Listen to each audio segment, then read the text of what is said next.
Hello, everybody. Just a second. I seem to be on the wrong. This should be better. Okay. All right. So today we're going to hear about Dhruva's sadhana, his practice. After he got Narada Muni's advice, this is what happened. So he left from wherever he was originally, and he went to Madhuvan, where he completely gave himself to fully worshipping the personality, Purusha, as the sages had instructed, Purusha, as the sage had instructed. So, in other words, he followed Narada's instructions very carefully. So now, check out this sadhana, check out this practice of Dhruva. On the first day, he purified himself by bathing in the river and fasting. Then for the first month, he would eat only wood apple and jujube fruit every third day. Every third day. Every third day, he'd have a wood apple and a jujube fruit. Remember, Narada told him to eat whatever's growing around there? Just enough to keep his body alive while worshipping Hari. During the second month, every 6 days, that little boy made a meal out of wilted leaves and herbs to continue worshipping the great. Now so the first day he gets there, he bathes in the river, he fasts. Maybe you and I could do that. Then for the rest of the month, he does his practice that Narada was telling him with the mantra and the visualization and the murti worship, while fasting. And every 3 days, he would eat 2 wild fruits. Then in the second month, he increased his practice so that every 6 days he would eat. And instead of eating 2 fruits, he would eat some herbs. Then, during the third month, he would eat only water every 9 days. Now he's fasting except for water once every 9 days, and completely absorbed himself in worshipping the subject of the greatest poetry. But in the fourth month, what do you think he's going to do now? In the fourth month, he stops even having water, and he eats only air. And he eats only air every 12th day. So his inhalation and his exhalation, remember, Narada also told him you have to practice your breathing. You have to control your breathing. And actually, the key to the reason why he's able to continue to exist with this kind of a diet is the slowness of his respiration. So the slowness of the metabolism. By the fourth month, he had slowed his breathing down so much that he would take 1 breath every 12 days. So forget about sleep also. Having conquered his breathing, he worshipped the brilliant divinity with loving meditation. During the 5th month, the prince ceased to breathe or move and stood on one leg like a pillar, meditating on the Supreme Spirit. So by 6 months, he was simply holding in the inhalation continuously. So there's no movement whatsoever in his body. He was just like a stone pillar standing on one leg. He completely withdrew his mind and senses into his heart. This is the key. This is the pratyahara. After the pranayama, you have pratyahara, which means that your senses and your perceptions and your thoughts and everything disengages from external stuff.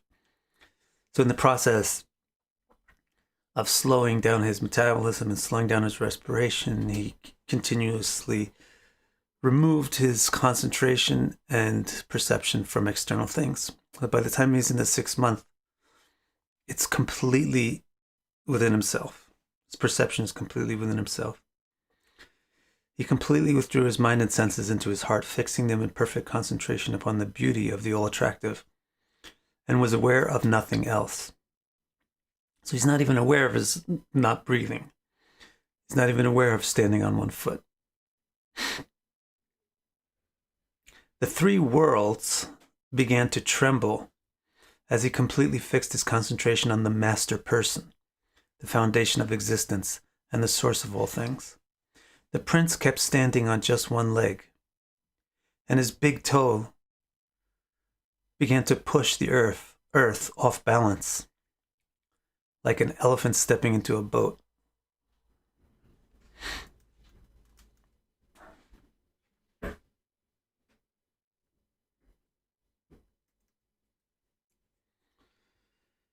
So this kind of sadhana yoga practice doesn't happen often. It's historically extreme. It does happen occasionally, and usually when it does happen, it gets recorded in the Puranas. So since Dhruva had controlled his breathing so much that he was able to continue to exist without any breathing, he began to throw the whole progress of karma and time off kilter.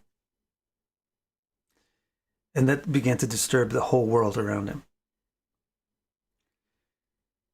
As he continued to completely meditate without distraction upon the universal soul, keeping his breath locked within the gates of his body, the world became overwhelmed by crushing suffocation. So what's going on is he's blocking Vayu from moving in and out. So Vayu is getting stuck in this one spot in the universe, and that one spot is just persisting and persisting and persisting. That block on Vayu is building up, and Vayu is starting to become unable to function. When Vayu becomes unable to function, no air doesn't work anywhere. So in the universe, everybody is starting to feel like they can't breathe, including the gods. So the gods rush to Hari, Vishnu, and they say, Bhagavan, we can't understand why no one can breathe. We seek your protection because you are the only one who can protect us from this impending disaster. Please do whatever you must.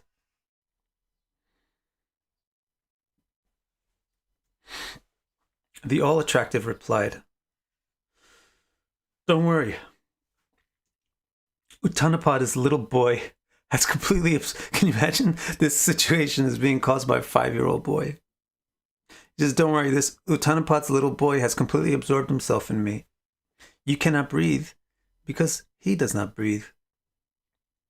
I'll go to him and he will desist from his incredibly extreme austerities. So there you go. That's Dhruva's extreme sadhana. Now, we actually move to chapter 9, which is Dhruva's darshan. Relieved of their fear, the gods offered their grateful thanks to Urukrama, the far-striding Vishnu, before returning to their places in the 3 dimensions. Thousand-headed Vishnu, interesting the form that different people are perceiving him in different ways. Thousand-headed Vishnu mounted Garuda and went to Madhuvan to see his devotee. Dhruva's fiercely intense yogic meditation had revealed Vishnu. Oh, this is an interesting point. Yes, Ayush, to a small degree. Dhruva's fiercely intense yogic meditation had revealed Vishnu manifest within the lotus of his heart with the brilliance of lightning. So this meditation that he was engaging in very fiercely, it was working, and his concentration was fixed inward, and he revealed Vishnu within himself. So it revealed Vishnu within the lotus of his heart with the brilliance of lightning. But when that form suddenly vanished, Dhruva opened his eyes. What happened? My meditation is broken. So he opened up his eyes, and then he sees the same Vishnu standing outside him. Are you here, Samurai Mama? This is interesting stuff for you. It's the same Vishnu. He sees him standing outside him. And when this happens, Dhruva lost all composure and fell flat on the ground, straight as a pole, to offer respect. As the child rose and looked upon Vishnu, his eyes seemed to drink Vishnu's beauty. Those eyes seemed like lips kissing Vishnu's beauty, like arms embracing him. The boy put his hands together but hesitated to speak because he knew little about Hari. Vishnu understood this, for he is always within everyone's heart, and gently touched the boy's forehead with his conch, which is composed of spiritual wisdom. At that moment, the boy could comprehend how to express himself in words.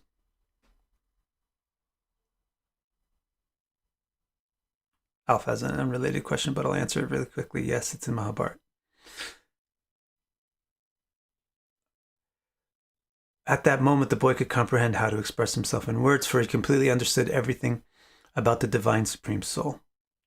So Dhruva wants to say something to Vishnu, but he feels like he doesn't know what to say because he barely knows Vishnu. It's kind of interesting. He's been meditating on Vishnu this extremely. He's able to see Vishnu in his heart, but doesn't quite feel like he knows Vishnu well enough to describe anything in words. But now, of course, I'm sure he is capable, but it's the feeling of overwhelming when you're right in front of the person.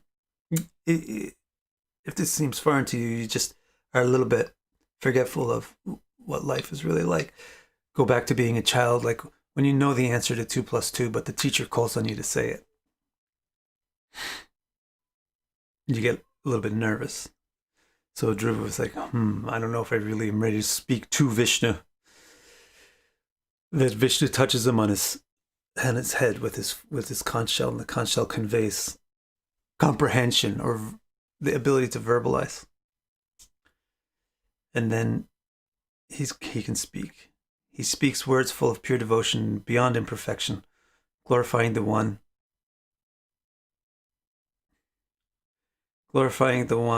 who would soon grant him imperishable property, whose immense glories are heard everywhere for all time. Dhruva said, "You are the self-energized source of all energies. Entering into me, you energize my latent capacities. Now your internal energy enters me, awakening my capacity to speak about you." So let me just review this point. You are the self-energized source of all energy. This is how, when he tried to put his comprehension in words, these are the words that came out. You're the source of all energy, but you're the source of yourself. You're the self-energizing energizer. There's no created substance which can match that description. It's a non-created substance which creates everything else. That substance is actually consciousness. We know it. We know what it is because we also are that substance. He's described consciousness, which is fundamented in Vishnu, is the self-sustaining thing. It's the thing which sustains reality. It's the source of all the energy that is reality. You are the self-energized source of all energies. Now, you entered into me. And then by that energy entering into me, it awakens my energeticness. I have the capacity to be like you. When your energy enters into me, then it activates those capacities. Like when you put a battery into something, and then the thing can do what it was made to do. Like if the electricity runs out on the computer, it doesn't do anything. It's capable of doing all this stuff, but without the electricity in it, it doesn't do it. So Dhruva says, now that your Shakti is in my computer, now your energy is in my computer, and now my computer functions.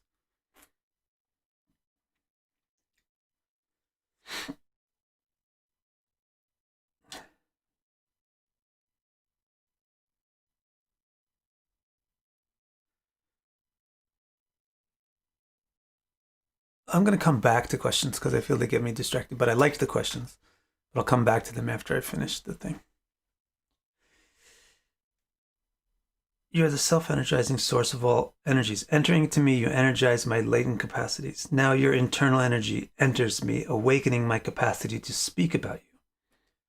My hands awaken and want to touch you. My legs awaken and want to run to you. My ears awaken and want to hear your voice. My skin awakens and awaits your touch. My life force becomes truly alive for the first time. And I breathe only for you. I offer myself to you, the all-attractive person. It's a beautiful thing. Now Hadi says, my dear, before today you also spoke, breathed, touched things, heard things, and so on. Why do you say that I have newly brought these capacities to life? So Dhruva says, before today, I lived and breathed only to touch and be touched by the endless external things created by the amazing qualities of your energy called Maya. Even then, it was you alone who brought my capacities to life. Even then, it was you alone who I sought, for you are the animator of all the things produced by this temporary world, latently present at the heart of everything, just like fire is latent in wood. So he's saying something super interesting. Even before I realized this was going on, it was going on. You're the battery in the computer. I didn't realize that there was a battery in the computer before, that the computer was generating its own energy. And I didn't realize that the thing that I was seeking was you. I thought it was some external object, but it was you. And it was energized by you. Now that I realize it directly, all this fuzz and blur on my experience is removed. Hey Nath, that means, oh Lord. Hey Nath, oh friend of the troubled. People take refuge in you because when you energize them, their latent intellect awakens and they see everything clearly. A wise soul who seeks the ultimate prize could never disregard the refuge offered at your feet. Alas, you can completely deliver us from temporary existence. But fools whose delusions completely hijack their intellect come to you for other things. They worship a wish-fulfilling tree just to get an apple. He says they worship a wish-fulfilling tree just to get some facsimile of pleasure for their own corpses. They worship you just to get external sensations that can be found even by animals. Hey Nath, what is the use of flying into paradise? The blade of time will only cut our wings. What is even the use of emancipation into the unfettered latent consciousness of Brahman?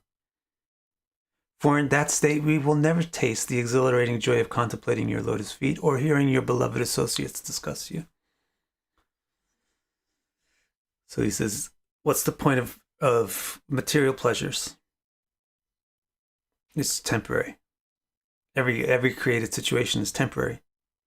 And what's the use of spiritual pleasures?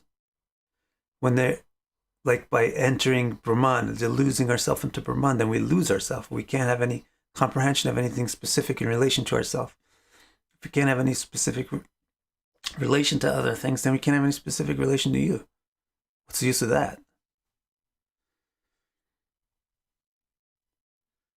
So Vishnu says, okay, then I want to give you a benediction. What do you want? Do you want to meditate on my feet, or do you want to hear about me from my beloved associates?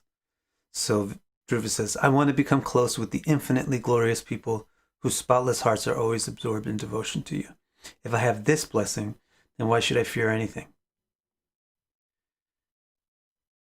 Your devotees would intoxicate me by giving me the nectar wine of discussions about your qualities, and then would be easily able to guide me through the terribly fearsome ocean of existence.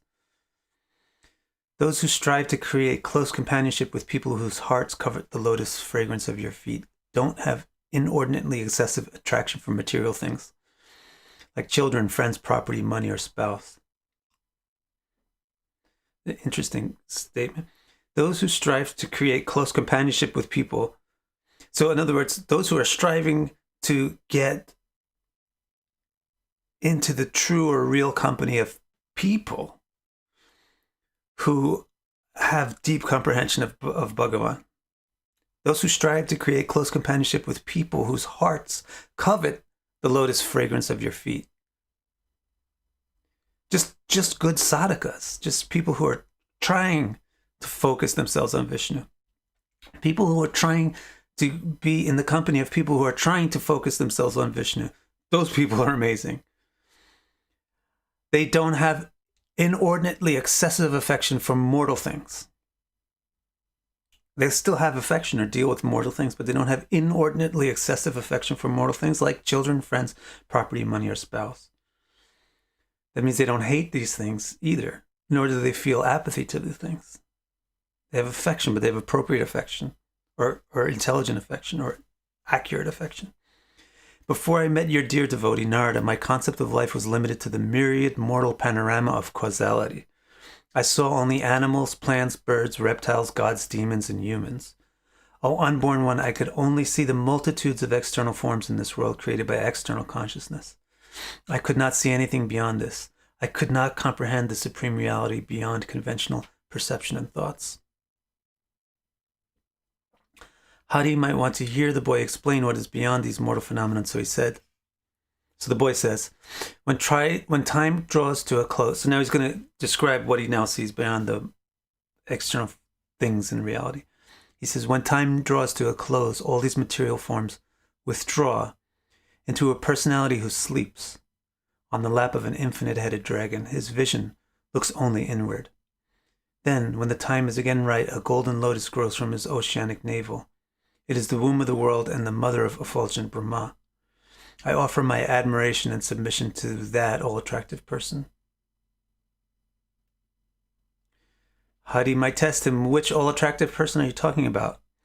And how is that all-attractive person different from the mortal persons you mentioned? So the boy explains. I'm talking about you, the all-attractive origin of all other persons. You are an individual with eternally liberated and absolutely pure comprehension. You're absolutely centered within yourself, and in complete mastery of the three energies of existence. Thoroughly rooted in your perfect comprehension, you experience no interruption of vision. You see yourself, by yourself, with yourself. Yet you also oversee the external mortal reality and become situated within its various permutations as the ultimate goal of all efforts. I also bow to the many energies which unfold from you, such as Brahman, unchanging bliss itself, the singular endless origin of everything that exists, including this increasingly dangerous world of contrasts such as knowledge and ignorance. Seeing Hari eager to grant him a benediction, the boy said, your all-attractive lotus feet are the only true benediction. They epitomize the highest goal of life, aspired for by your devotees. You have already shown me this supreme benediction, yet you still want to give me other blessings. How magnanimous you are, how attractive. You take care of us insignificant creatures as affectionately as a cow cares for her calf. So that's all of Dhruva's statement. And then the next thing is going to be Vishnu Hari's reply, which of course is super interesting, but we will save that for tomorrow. And let's see what you got in your chat. Let's turn our attention to the chatter.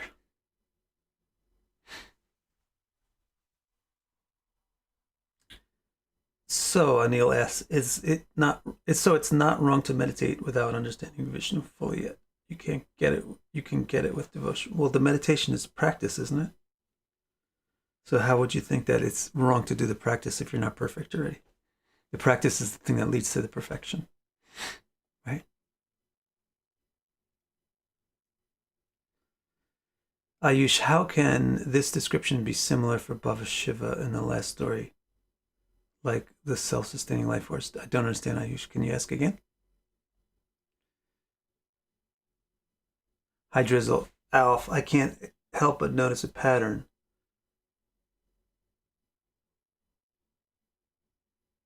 I don't know what this is. About Natalie, how is the accurate affection for a spouse? Accurate. Oh, thank you, Arrow.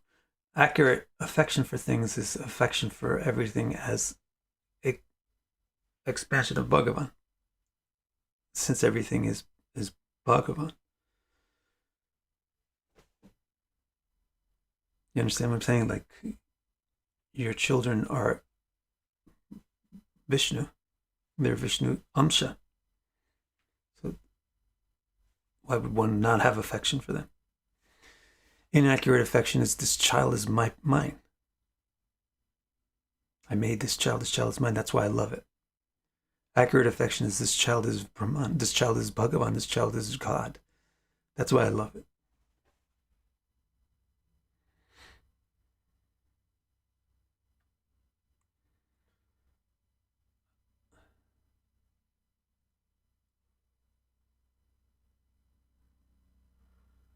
Alf, what are you talking about?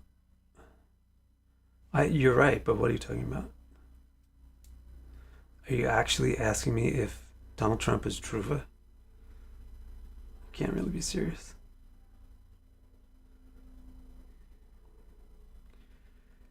Perception and actions get the... Bardo says, perception and action get the deeper qualities if you align them with the higher self, and what then? People like Dhruva become detached from the rest of us, lonely. No, they don't become lonely whatsoever. And nor do they become detached from us. You'll see. Why don't you just wait and see what happens with Dhruva? See if he becomes detached, unloved, unloving, etc. Natalia. Correct. What we're calling love actually isn't love. What we're calling love is just self-importance. That's why we love our kid and we'll protect our kid and we'll let the other kid die. The neighbor's kid can starve.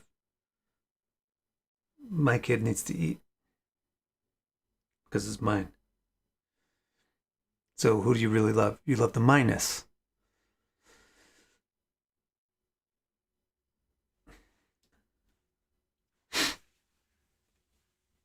Okay.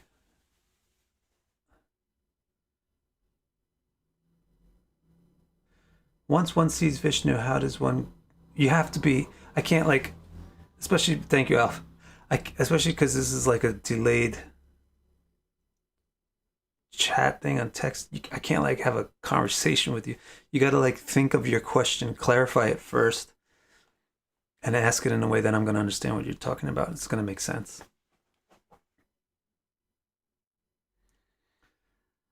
Miss Vinay says, once one sees Vishnu, how does one go on with their life? Don't worry about it. Don't worry about that. Is there a deeper wisdom that keeps one going? Just you'll see what happens with Dhruva. Perhaps it's my ignorance, but wouldn't leaving be painful? Leaving Vishnu? Yeah, it's a little painful. You'll see exactly these kind of topics are going to be addressed in what happens next. Exactly these topics.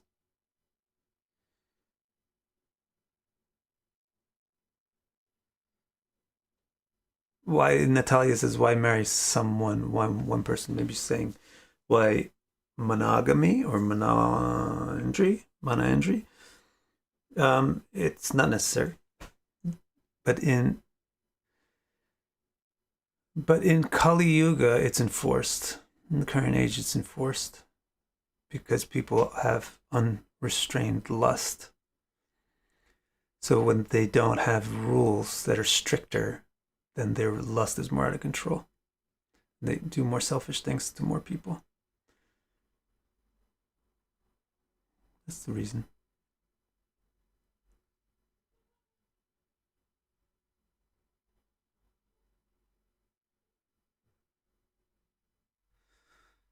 Bardo wants to know, did he get after his enlightenment that it doesn't matter who his mother is? Why get pissed at the other wife? Yes, he already is getting that.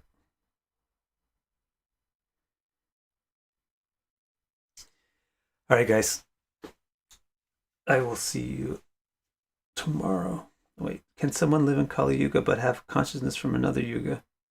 I don't know what you mean. Like memories from another Yuga? Your consciousness is not from anywhere. Consciousness is who you are. You mean, can you be like a person from another yuga? You don't even know what these guys from another yuga is like. I'll tell you a funny story. When I was growing up, there was like kind of our hero in the punk rock hardcore scene was this pretty tough guy who was into Hare Krishna. And he was a really legitimately tough dude. So one day he met this one devotee, Lakshmi Nrsimha. Anybody might know him, famous guy from the north, kind of semi-famous and more important devotee from the northeast of America. He met Lakshmi in like a health food store, and he was talking to him and saying how, you know, he's bending all these rules and all this stuff because he's a Kshatriya. And Lakshmi laughed and said, Kshatriya, if Kshatriya walked up to you, this is a really tough guy, and Lakshmi's just a little small dude with a bald head. If a Kshatriya walked in here, you'd piss in your pants right now. So it's like, you might think like, oh, I'm a noble dude from another yuga. Oh, no, I know what it is, what you're thinking. You're thinking that you want poly and polyamory, right? So you must be from a great Satya Yuga or something. No, you just are a typical Kali Yuga person that doesn't want to follow rules.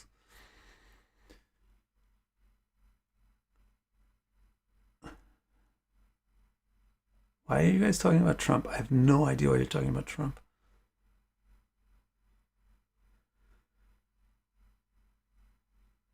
Yes, all the samskars are stored. The samskars are stored as the effect of an experience. For example, if you burn your hand, then even if you forget the instance of burning the hand, what's stored in the samskara for over the long term is the fear of fire. And that's why, although people tend to not have explicit memories of previous lives, everybody is operating 100% of the time on memories of past lives by their natural inclinations and aversions and phobias and so forth. Is Kali Yuga necessary? Sure, of course. It's just like winter. Sorry, greedy. Actually, I want monogamy. I was wondering if you could live in a harmonious state with life as if you were in the next Yuga Dwapara while you're in Kali Yuga. The yugas are yugas. It's like saying, I wonder if I could be in winter but live like it's summer. Yeah, why not? Like if you have air conditioning or a heater, then you could do that. It's simple as that. It doesn't mean that the world is going to change from winter to summer, but you can make your little space where it's like summer. So it's just like that. All right, guys. I got to prepare for an appointment that I got. So I'll see you. Thank you for joining me.